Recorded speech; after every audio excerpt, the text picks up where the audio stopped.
The desert stretched endlessly, a sea of cracked earth and shimmering mirages, where silence pressed down heavier than the scorching air. A row of armored transports sat half buried in dust at the edge of an abandoned proving ground, their paint flaking, their insignias long since faded. Beyond them, at the farthest edge of the range, stood the target, a slab of reinforced alloy mounted on shock absorbers, the kind of material designed to withstand tank fire and experimental warheads.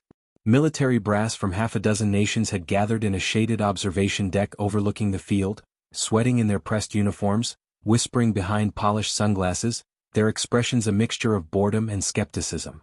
They had been told they would witness something revolutionary, something that would change the meaning of warfare forever. Yet when their eyes turned toward the scrawny figure standing on the cracked earth, no weapon in his hands, no drone buzzing overhead, no launch tubes, no artillery, just a man in dust-stained clothes staring at the target miles away, their whispers grew sharper. "Impossible to hit," one of them muttered, echoing the phrase that had circled for weeks in the classified briefings.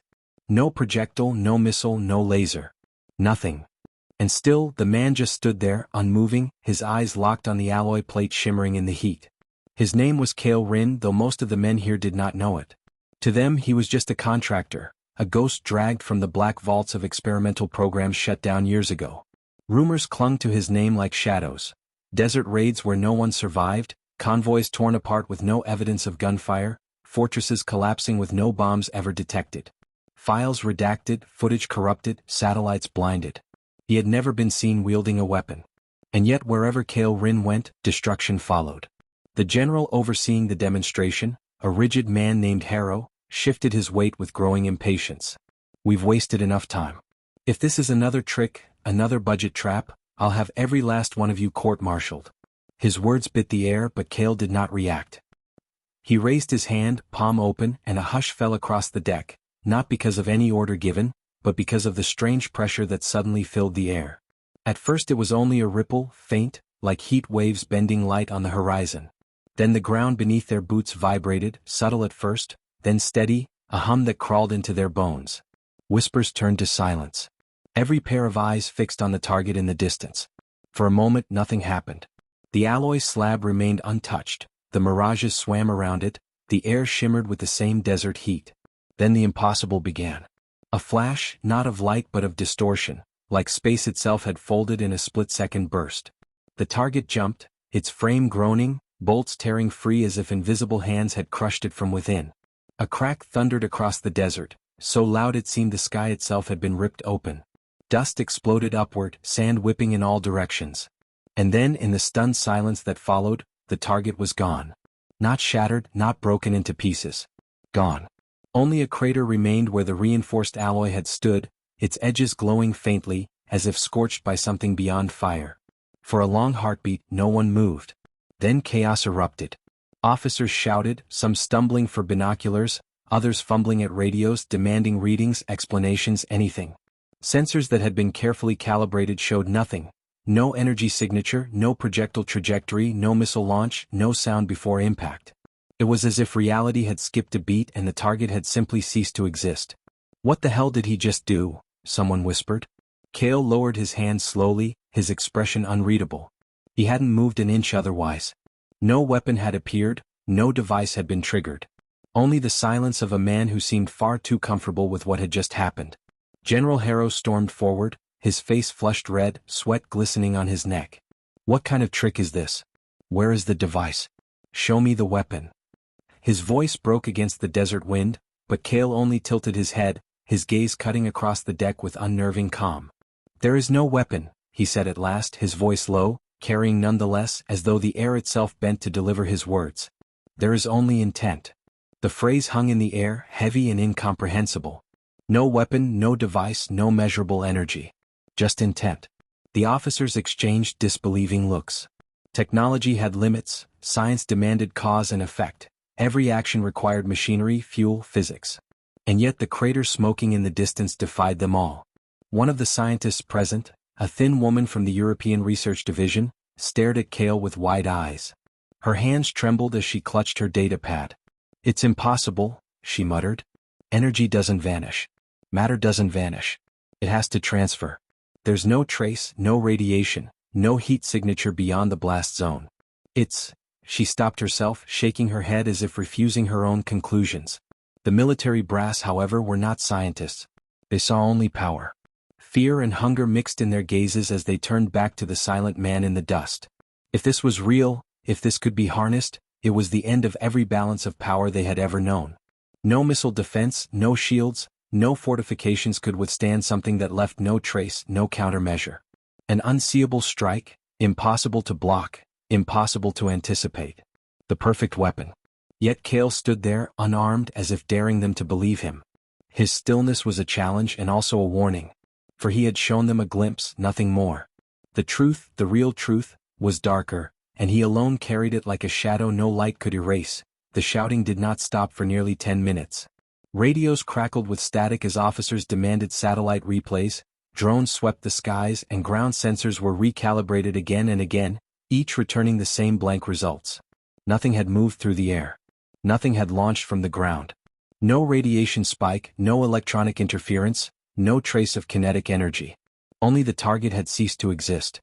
Some insisted it had been vaporized, others swore it had been shifted underground, and one trembling lieutenant swore he saw it flicker out of existence entirely, as though it had been erased. General Harrow finally cut through the noise, his voice carrying a blade's edge. Enough. Lock the perimeter. No one leaves until we have an answer.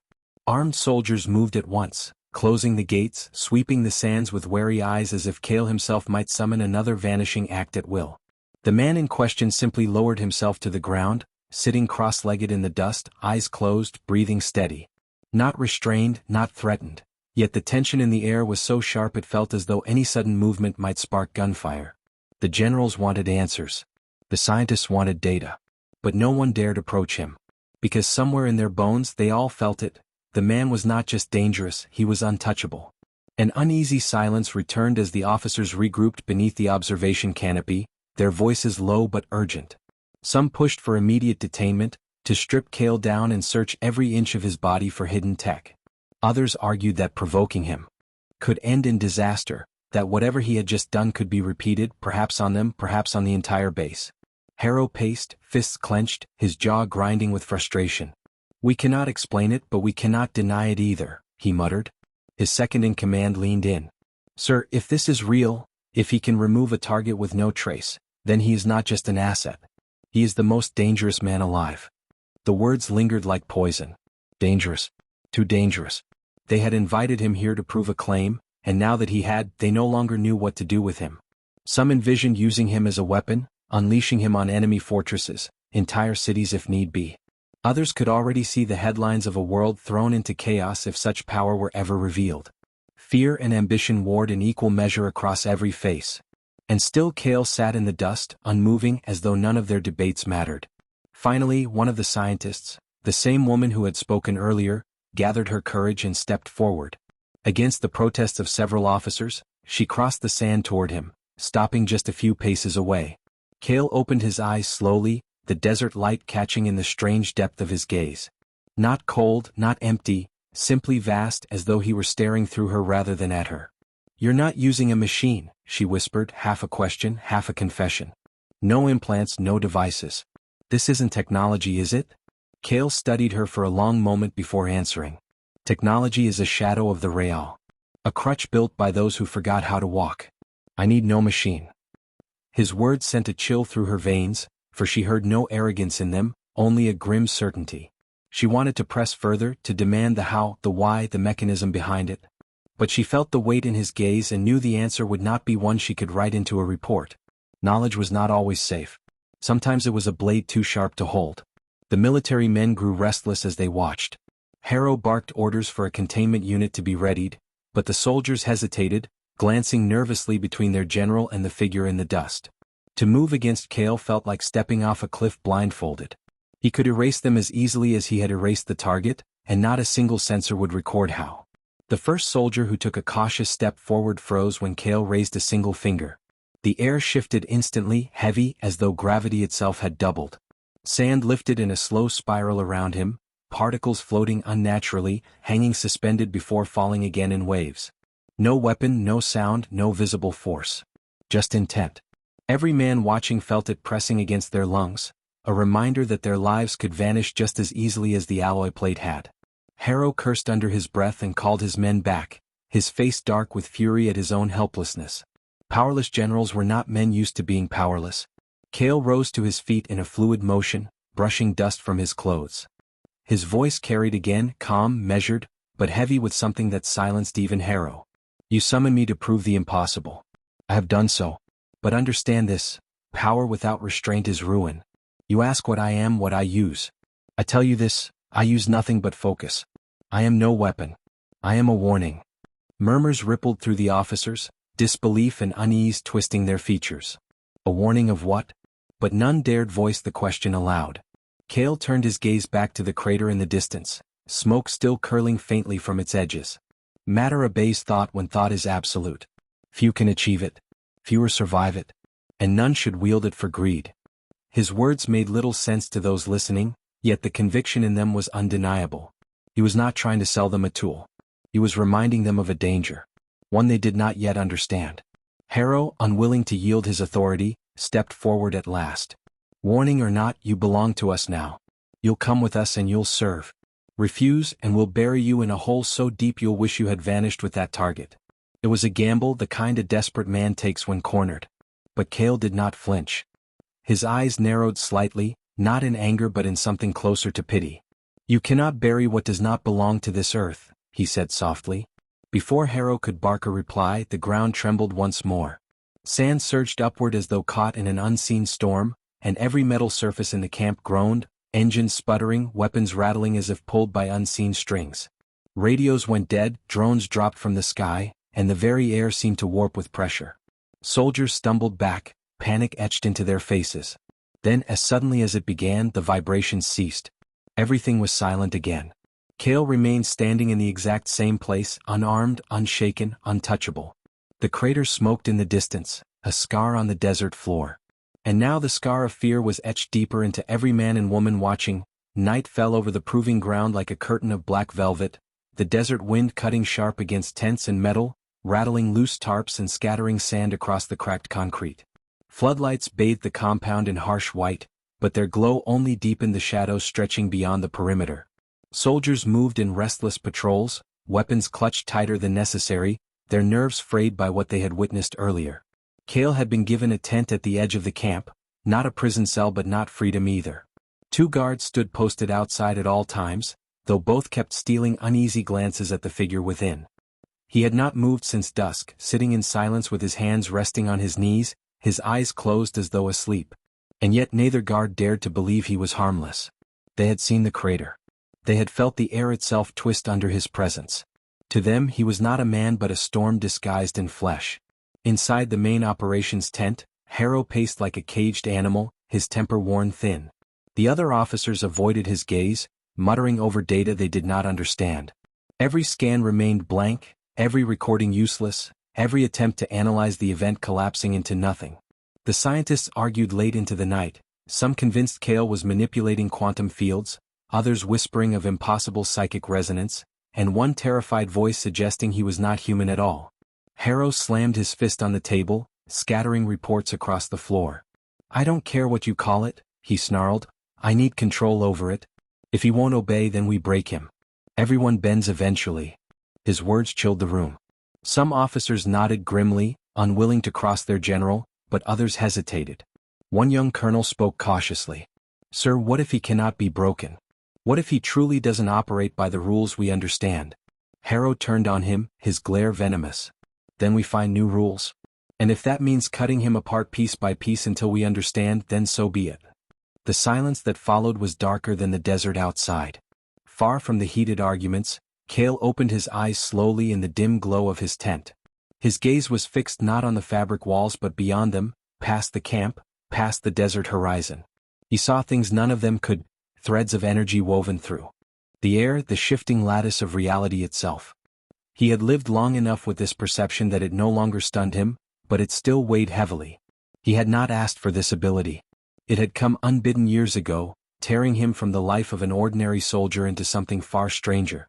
At first he had tried to use it carefully, to heal, to protect, to guide. But power of such scale could not be contained so easily. He had watched villages crumble, watched men and machines vanish into nothing with a single misplaced thought. Intent was everything, and yet intent was fragile. Rage could destroy as easily as focus could shape. That was the curse he carried, the knowledge that he himself was the greatest weapon of all, and the most unstable. The guards shifted nervously outside, whispering in low tones. One of them lit a cigarette to calm his nerves, the ember glowing in the darkness. He muttered that he wished command would simply shoot Cale and be done with it. His partner shook his head violently. You saw what he did today. Bullets won't matter. Nothing will. If he wanted us gone, we'd be gone. The smoker grunted but said no more, flicking ash into the sand. Neither noticed that Cale's lips had moved within the tent, whispering something too soft to hear. A moment later, the ember of the cigarette snuffed itself out, not with a breeze but with an unnatural stillness, as though fire itself had been denied permission to exist. The guards stared at the dead stick in horror, dropping it to the ground. You see, the other hissed. He doesn't even need to try. They both fell silent, and for the rest of their watch, neither spoke again. Back in the command tent, Harrow's frustration boiled into reckless orders. He demanded a containment chamber be constructed by dawn, reinforced with every material available, layered with lead, titanium, and energy dampeners. The engineers argued it would be useless against something they could not measure, but Harrow silenced them with a glare. He will obey, the general growled. Or he will rot inside a box until we figure him out. None dared point out that Cale could erase the box itself as easily as he had erased the target. Fear kept their voices locked behind clenched teeth. Still, preparations began. Soldiers dragged heavy panels across the sand, welding by floodlight, sweat dripping down their necks as they built a prison they already knew would fail. The desert echoed with hammers, drills, the hiss of torches, but above it all was the uneasy knowledge that their captive could end everything with a thought, and had simply chosen not to. As the hours crept toward midnight, Cale rose at last, stepping from the tent. The guards stiffened, weapons half raised, but he merely walked past them into the desert night. No chains, no escort, no permission sought. He moved like a shadow, each step measured, each breath calm. The soldiers nearby froze in place, their orders clashing with their instincts. None dared block his path. He paused only once, lifting his gaze to the stars scattered across the vast black sky. There was no awe in his expression, only a deep, ancient sorrow. For he had seen countless nights like this, under countless skies, and each time he felt further from the humanity he once belonged to. Behind him, whispers rose as the camp realized he had left his tent. Harrow was alerted at once, his fury erupting across the compound. But Cale did not look back. He walked toward the crater, toward the scar he had made in the desert floor. And as he approached, the ground itself seemed to hush, the wind falling still, the very air waiting for his next act. When he reached the crater's edge, he knelt, placing one hand against the scorched earth. His eyes closed again, his breathing deepened, and the silence grew so heavy it pressed into the lungs of every soldier watching from a distance. Then the impossible stirred once more. The crater trembled, its edges collapsing inward, the smoking pit folding in on itself until, with a final shudder, the ground was smooth again as though no destruction had ever occurred. Gasps rippled through the soldiers. He had not merely erased, he had restored. Matter obeyed him in both directions. He rose slowly, his expression unchanged, and whispered to the night, though his voice carried to every ear, "Destruction is only half the truth. Creation is the other. But neither belongs in your hands." His warning fell heavy, and in that moment, every man and woman present understood with chilling clarity, Cale was not a weapon to be controlled. He was something far more dangerous. He was a choice between worlds, and he alone decided which world they would live in. The desert compound no longer slept. Soldiers who once patrolled lazily now moved with rigid urgency, every pair of eyes darting nervously toward the man who had walked freely to the crater and returned it to untouched earth. Cale had since gone back to his tent, silent as before, but no one in the camp believed he was truly contained. It was as though a lion had voluntarily stepped into a cage, not because it could not escape, but because it was allowing them the illusion of control. General Harrow's fury burned hotter than the desert sun. He saw fear spreading through his men like infection, saw their obedience fracture beneath the weight of awe. If soldiers no longer believed in rifles and steel, if they saw Cale as untouchable, then Harrow's authority was already crumbling. Pride would not allow that. Power could not allow that.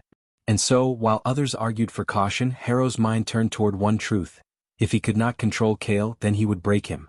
Plans began in secret, whispered under canvas where only his most loyal men listened. They would wait until dawn when Kale would be most vulnerable and strike with everything they had. Tranquilizers, explosives, electromagnetic disruptors. None of it had worked in testing against what they could not understand, but Harrow refused to accept defeat. "He bleeds," the general said sharply. "He breathes. He walks. That means he can be killed. I don't care what trick he pulled on the range. He's flesh and bone beneath it all." Yet his words rang hollow even to himself, and those who listened shifted uneasily. Still, orders were orders. Crates were opened, weapons checked, charges prepared. The compound bristled with hidden intent, as though the camp itself had taken on the paranoia of its commander. Outside, the desert whispered with wind, and the stars above watched silently. Kale, within his tent, needed no spies to know what was being prepared. Intent was louder to him than gunfire. He felt it pressing against the air, thick with malice and desperation. They thought themselves unseen, but their rage shone like beacons to him. He sat unmoving, hands still resting on his knees, his breath steady. He could leave, of course. He could vanish into the desert, erase every wall, silence every weapon before it was raised. Yet he remained. Perhaps it was curiosity, perhaps pity, perhaps the final test of whether humanity could learn restraint. He had given them a warning, given them proof of both destruction and restoration, and still they clung to violence as their answer. He closed his eyes and waited. Not for fear. Not for doubt.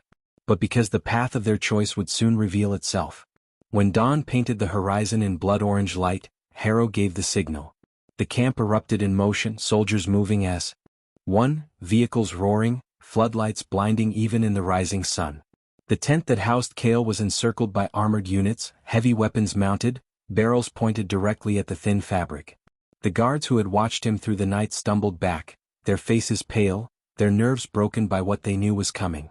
Harrow stood at the forefront, his voice sharp and cold through the loudspeakers. "Kale Rin, by order of command authority, you are under arrest for hostile acts against military property. You will submit yourself to containment immediately, or we will open fire." The words were official, but his tone was venom. Inside the tent, Kale did not stir. Silence pressed heavy on the compound. The general barked again, his anger trembling on the edge of fear. "Do it. Fire." The desert exploded with noise. Dozens of weapons spat fire, shells screaming into the tent, the earth shaking under the barrage. Dust and flame roared upward, smoke curling into the morning sky. Soldiers fired until their barrels smoked, until their magazines emptied, until their ears rang with the thunder of their own assault. When the last shot echoed into silence, the tent was gone, shredded fabric burning on the sand, the ground cratered with shrapnel and ash. The soldiers lowered their weapons cautiously, breathing hard, sweat soaking their uniforms. Harrow's eyes burned with savage triumph as he shouted, "Secure the area! Bring me his body." But no body lay in the crater. No trace of Kale at all. Only the whisper of wind moving across the sands. Then the wind stopped. Not slowed. Stopped. Every flag froze, every drifting grain of sand hung in the air as though caught in invisible glass. Soldiers stiffened, some gasping, some choking on sudden silence. The smoke no longer rose, it hung motionless, curling in frozen shapes above the ruined crater. And then Kale's voice came, not from one direction, but from everywhere. "You chose this path." The words rattled in their bones, deep and heavy, as though the desert itself was speaking. A figure stepped out of the frozen smoke, whole and untouched, his clothes still dust-stained but unburned, his eyes glowing faintly with the reflection of dawn. He had not been hiding, had not been shielded. He had simply refused to allow their violence to touch him. Fear rippled through the ranks like lightning. Some soldiers dropped their weapons entirely, others stumbled back, their mouths dry with horror. Harrow alone stood frozen, his face pale beneath the weight of his own disbelief. Kale raised one hand slowly, not in threat but in demonstration. The frozen smoke dissolved into nothing, erased as though it had never been. The drifting sand resumed its fall, whispering softly against the earth. "Violence answers nothing," Kale said, his voice steady, sorrow threaded through it. "You see death as a solution. But death only multiplies itself. You cannot control me. You cannot contain me. You can only choose whether you walk with ruin or step away from it." His eyes swept across the soldiers, who lowered their gazes, unable to meet his. Many of them already knew the truth.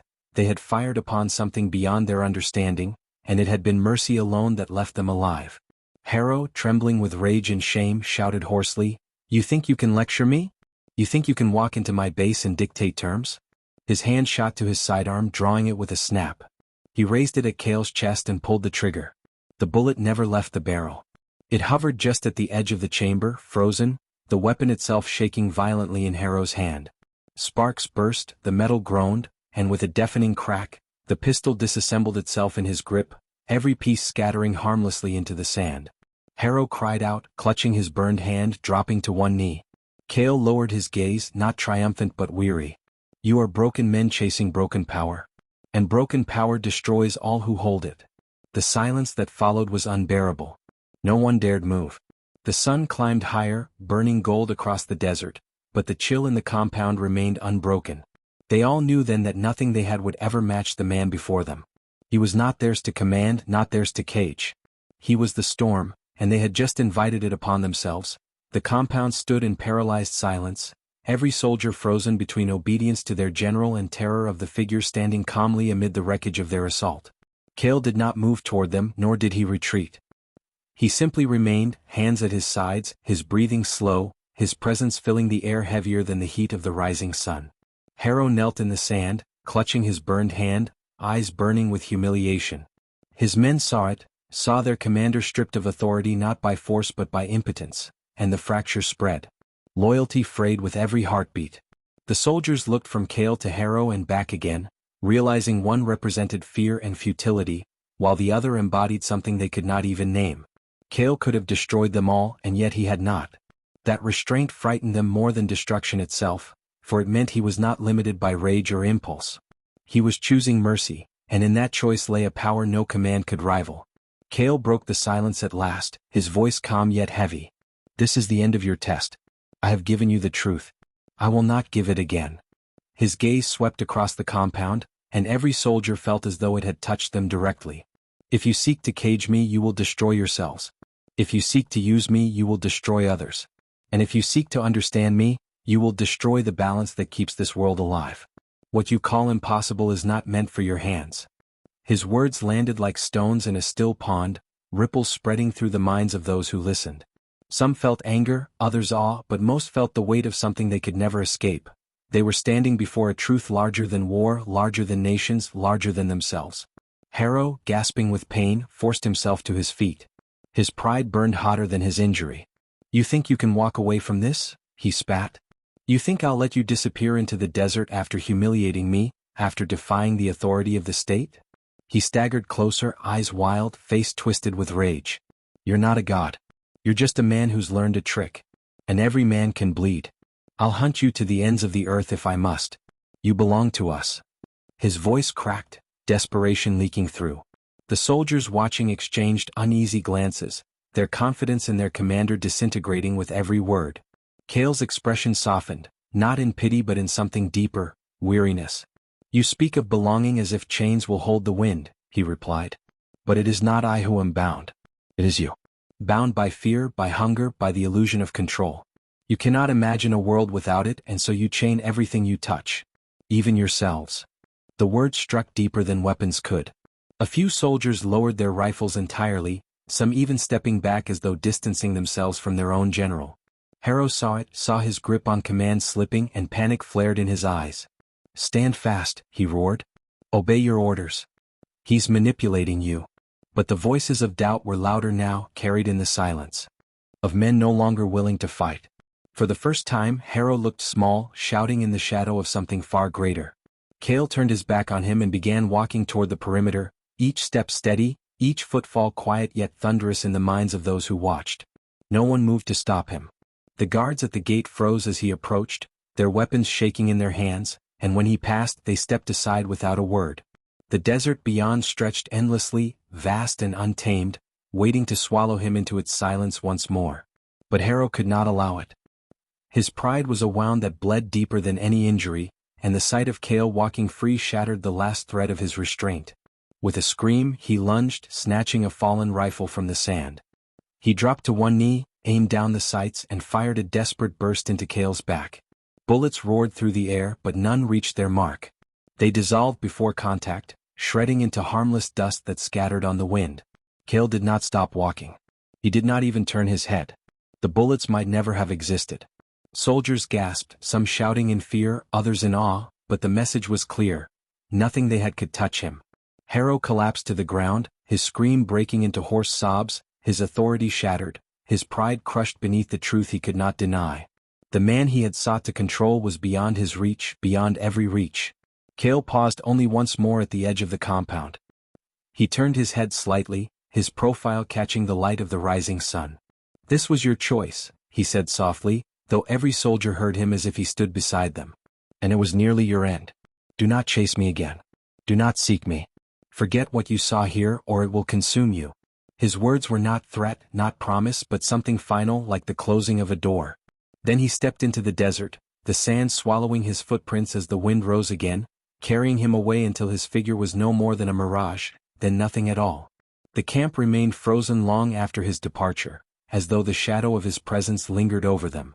Soldiers whispered among themselves, their voices trembling with confusion. Some muttered prayers, others cursed, a few wept quietly. The scientists huddled together, torn between terror and obsession, scribbling frantic notes about what they had witnessed, even as their hands shook too much to hold steady.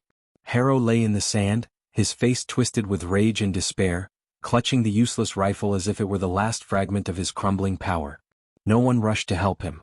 No one saluted. He was no longer their anchor, no longer their authority. The desert had taken that from him, or perhaps Cale had simply revealed what had always been true. His command was built on fear, and fear had been eclipsed by something far greater. As the sun climbed higher, burning away the cool of dawn, the compound slowly returned to motion. Orders were shouted, though fewer voices obeyed. Reports were filed, though none could capture what had truly happened. Men packed equipment, but their eyes kept drifting toward the desert, half expecting the figure to return. But he did not. Cale was gone, leaving only silence, leaving only the memory of power restrained, of destruction avoided. In that absence, the soldiers began to realize a truth none dared to speak aloud. The man they had tried to cage had shown them mercy, and it was that mercy, not their weapons, that had kept them alive. Harrow knew it too, and the knowledge broke him more than any defeat could. He had lost not just control but belief. And belief was the only thing that had ever kept his command intact. News of what had happened in the desert compound did not remain buried. Attempts at secrecy fractured within hours. Too many soldiers had seen, too many scientists had whispered, too many technicians had stared at corrupted recordings and realized they held something that defied explanation. Rumors traveled faster than official reports, through encrypted channels, across borders, into boardrooms and bunkers alike. By the time the sun had set a second time over the proving ground, whispers of a man who could erase matter with thought had already reached ears in distant capitals. Some dismissed it as nonsense, a ghost story bred from exhaustion and desert heat. Others leaned forward in silence, their minds already plotting what could be done if such a thing were true. Within days, classified files were leaked, half-corrupted data spread like wildfire, and words no nation wished to hear were spoken aloud. The impossible has been achieved. No one said Cale's name, but the shadow of his presence stretched across the world. Within the compound, the atmosphere curdled. Harrow remained a shattered figure, stalking through tents like a ghost, his burned hand bandaged, his eyes bloodshot with sleepless rage. His men no longer saluted him, their loyalty hollow, their eyes averted. Authority had slipped through his fingers, and though he barked orders, fewer voices obeyed. The scientists, meanwhile, had fallen into a frenzy. They replayed corrupted data again and again, trying to stitch together fragments of the impossible. Energy spikes appeared where there should have been none. Sensors registered distortions that no known field could explain. Objects had ceased to exist, then reappeared whole, with no evidence of energy transfer.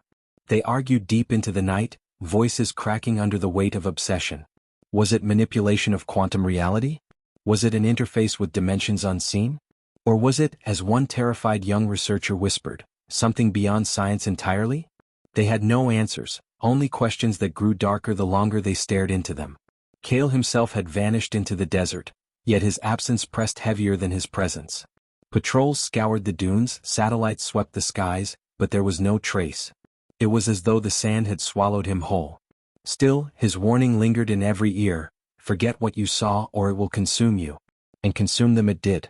Soldiers woke sweating from dreams of vanishing into nothing.